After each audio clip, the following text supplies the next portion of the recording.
ጁምዓ ቀን የታጠበ ثم بكر وابتكر ከዛም በንጋታው ማልዶ ወደ መስጂድ የሄደ ሰው ومشى በእግሩ የተራመደ ولم يركب ያልተሳፈረ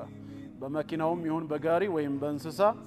ودنا من الإمام ወደ ኢማሙ ጠጋ ብሎ ማለት ነው አወለ ሰፍ ወይ ሁለተኛ ሰፍ ሊሆን ይችላል ቀርቦ የተቀመጠ واستمع وانصت ولم يلغ በትኩረት ያዳመጠ ለغው እንኳን ተራ ንግግርን የማይናገር እንቅስቃሴ ማያበዛ ከሆነ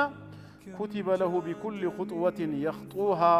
عمل سنة صيامها وقيامها الله يوفقه الله حديثንም صحيح ያርገው ምንድነው የተባለው እዚህ ጋር كتب له ተጽፎለታል ለሱ بكل خطوة يخطوها በሚራመዳት በእያንዳንዱ እርምጃ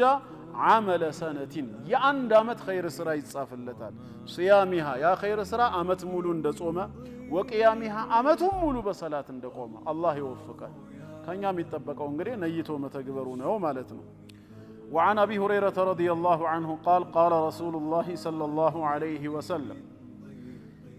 كأبي هريرة عند تلالفه يا الله ملكتنيا منالو من اغتسل يوم الجمعة بألة جمعة قدمو يتاتبسو فأحسن غسله تطبتنم يسامرا ولبس من صالح ثيابه دهنا لبس مرتو يلبس ومص من طيب بيته بيتو كان لو شتو دهنا نو ميلون مرتو سونتنم لبسنم يقبا ياسنكاسو غفر له ما بينه وبين الجمعة الأخرى وزيادة 3 أيام من التي بعدها كزينياو جمعة اسك قطاي جمعة ليلة تጨማሪ 3 ቀን በድምሩ የ10 ቀን ጥቃቅን ወንጀሎቹ ራሱ ይማራሉ ነው ያው በሌላ ሐዲስ الصلوات الخمس والجمعات إلى الجمعة ورمضان إلى رمضان مكفرات لما بينهن إذا اجتنب الكبائر እንደተባለው ማለት ነው